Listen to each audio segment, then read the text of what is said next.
बिस्मिल्लाहिर्रहमानिर्रहीम। अस्सलाम वालेकुम। आपका दोस्त सलमान हैदर। दुआ है परवरदिगार से कि उसने आपको और आपके अहले खाना को अपनी हिफ्ज़-ओ-अमान में रखा हो। बड़ी दिलचस्प सूरत हाल हुई और इससे पहले हम बहुत पहले इस हवाले से आगाह कर चुके थे कि ये प्लान है पाकिस्तान तहरीक इंसाफ का कि अगर पाकिस्तान तहरीक इंसाफ के लोगों को इलेक्शन लड़ने ना दिया गया, कागजात नामजदगी जमा ना कराने दिए गए और फिर जिस तरीके से कागजात नामजदगियों को मुस्तरद किया गया, तो पाकिस्तान तहरीक इंसाफ इस सिलसिले में एक दूसरा प्लान ए, बी और सी रख के बैठी हुई है। जी हाँ, तो अगर ऐसा किया गया तो बिल्कुल ऐसा ही हुआ जी। और ये सारा प्लान इमरान खान साहब के सामने रखा गया। उनको बताया गया कि जी 1000 से ज़ायद हमारे जो इलेक्शन कंटेस्टेंट हैं उनके कागजात नामजदगी मुस्तरद किए गए हैं। तो इमरान खान साहब ने ही ये सारे प्लान देके गए हुए थे और उनको जब बताया गया तो उनको बताया गया ये उनका प्लान है कि 1000 से ज़्यादा कागजात मुस्तरद किए गए।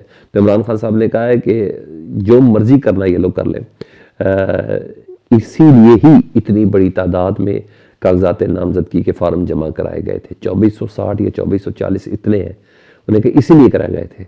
और इतनी तो सीटें ही नहीं है पाकिस्तान में, तो इसीलिए यानी अगर पहली चॉइस नहीं तो दूसरी चॉइस, दूसरी चॉइस नहीं तो तीसरी चॉइस, और अगर तीसरी चॉइस नहीं तो चौथी चॉइस के कैंडिडेट इलेक्शन कंटेस्ट करेगा पाकिस्तान तहरीक इंसाफ के हवाले से। ज़ाहिर इतने ज़्यादा कागजात नामजदगी मुस्तरद वो नहीं कर सकते क्योंकि आरओ को भी नहीं पता कि ये किस जमात से लड़ेगा ना।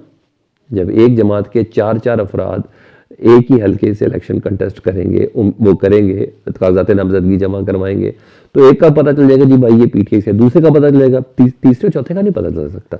तो इतने ज़्यादा ये लोग 2400-2500 कागजात नामजदगी मुस्तरद नहीं कर सकते। तो ये वजह थी। तो इमरान खान साहब बड़े मुतमईन रहे। उन्होंने कहा चौथी चॉइस का बंदा भी इलेक्शन कंटेस्ट करेगा, लेकिन नवाज शरीफ के साहब के लिए मैदान खाली नहीं छोड़ना।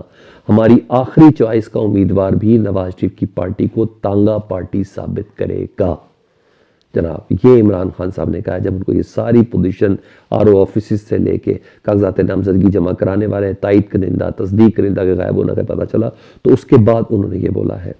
वो मजीद कहते हैं क्योंकि कौम ने फैसला कर लिया है, इमरान खान साहब कह रहे हैं कि कौम ने फैसला कर लिया है कि अब चोरों को नहीं छोड़ेंगे। प्लान की हैवी है और अगर ये वर्क कर गया ना तो लग पता जाएगा। बहुत स्मार्ट मूव है।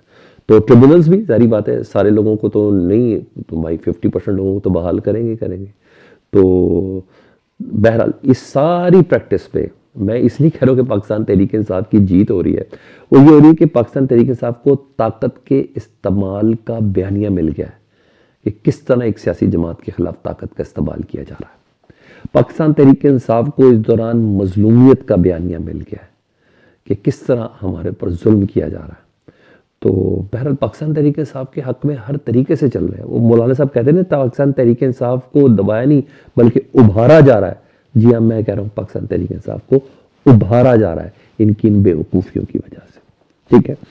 दूसरा, पाकिस्तान तहरीक इंसाफ ने अपने उन लोगों को हिदायत भी की है कि जिनके कागजात नामजदगी मुस्तरद हुए या जो बाकी हैं जिन्होंने इलेक्शन कंटेस्ट करना है, उन्होंने कहा है कि पाकिस्तान तहरीक इंसाफ ने कहा आपने दिल नहीं हारना, पीछे नहीं हटना, आखिरी हद तक लड़ना है। ये इमरान खान साहब का पैगाम है, आखिरी हद तक लड़ना है। 3 जनवरी तक ट्रिब्यूनल्स में आरओ के फैसले के खिलाफ अपील दायर की जा सकती है, यानी हाई कोर्ट के जजेस आरओ के खिलाफ जो जिनके कागजात मुस्तरद हुए हैं उनके खिलाफ अपीलें कर सकते हैं। अगर वहां से भी फैसला उनके हक में ना आए तो हाई कोर्ट जाना है, और अगर हाई कोर्ट से भी फैसला ना आए तो सुप्रीम कोर्ट तक पीछे नहीं हटना। इसका मतलब है इन इलेक्शन में जो सबसे ज्यादा प्रेशर आएगा वो अदालतों के ऊपर आने जा रहा है। और इमरान खान साहब की ये सजिश है कि उन्होंने 4 हल्के खोलने के लिए 126 दिन का धरना कर डाला था। आखिर में वो 4 हल्के खुलवा के ही जान छूटी। ठीक है। तो ये तमाम लोगों को कह दिया कि ना आपने डरना है, ना घबराना है, ना पीछे हटना, ना दिल हारना है, आखिरी हद तक लड़ना है। तो सर इन अहकामात के ऊपर तो करना पड़ेगा। तो जुडिशरी के ऊपर बहुत ज़्यादा प्रेशर आने वाला है, मुझे ऐसा लगता है। दूसरा, वो इस्लामाबाद में जो आईजी और डीसी की तब्दीली वाला मामला लगता है सर वो बहुत अड़ गया है। वो लगता है किसी की अना का मसला बन चुका है। जी हाँ, क्योंकि उसमें कोई बात बैठ नहीं रही, और इस वजह से नहीं बैठ रही कि जाहिर बात है ख्वाहिश और वो विल भी नहीं है इलेक्शन कमीशन की। उतनी अहकामात तो है मगर खाना पूरी है।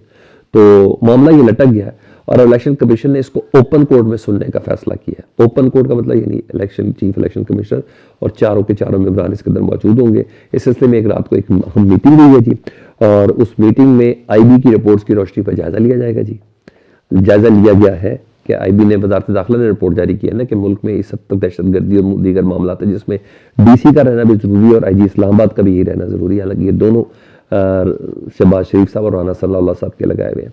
तो खैर इन्होंने काफ़ी ज़्यादा काम किया, लेकिन काम करने के बाद अगर इनको यूँ नौकरियों से इनको ट्रांसफ़र कर दी जाए तो फिर एक एतबार किसका करेंगे। मैंने बोला अना का मसला भी है बहुत ज़्यादा। तो अब वजारत दाखिला की दरख्वास्त जल्द मुकम्मल उस पर पेशरफ्त होगी जी, और लॉ विंग को भी हिदायत कर दी इलेक्शन कमीशन। ये सब ऐसे ही है, क्योंकि ये तय हो गया कि ओपन कोर्ट का मतलब है कि ना आप डीसी तब्दील होंगे और ना आईजी तब्दील होंगे, क्योंकि इलेक्शन कमीशन अब अपने कंधों पे नहीं रखेगी। वजारत दाखिला आके इस्तबदाल देगी कि जनाब यही हमारे मुल्क के अंदर खदशात है, तो भाई उसको इलेक्शन कमीशन में मान लेगी कि भाई डीसी इस्लामाबाद का और आईजी इस्लामाबाद का रहना बहुत ज़्यादा ज़रूरी है। तो सब हंसी खुशी रहने लग जाएंगे, वो हींग लगे ना फटकरी और रंग भी चौखा है, वो इसी तरह होगा कि इलेक्शन कमीशन अपने ऊपर नहीं लेगी, वो कहेगी ओपन कोर्ट में था, उन्होंने इस्तबदाल दिया, अब हम क्या कर सकते हैं जब वो लोग कह रहे हैं कि इन दोनों का रहना बहुत ज़्यादा ज़रूरी है।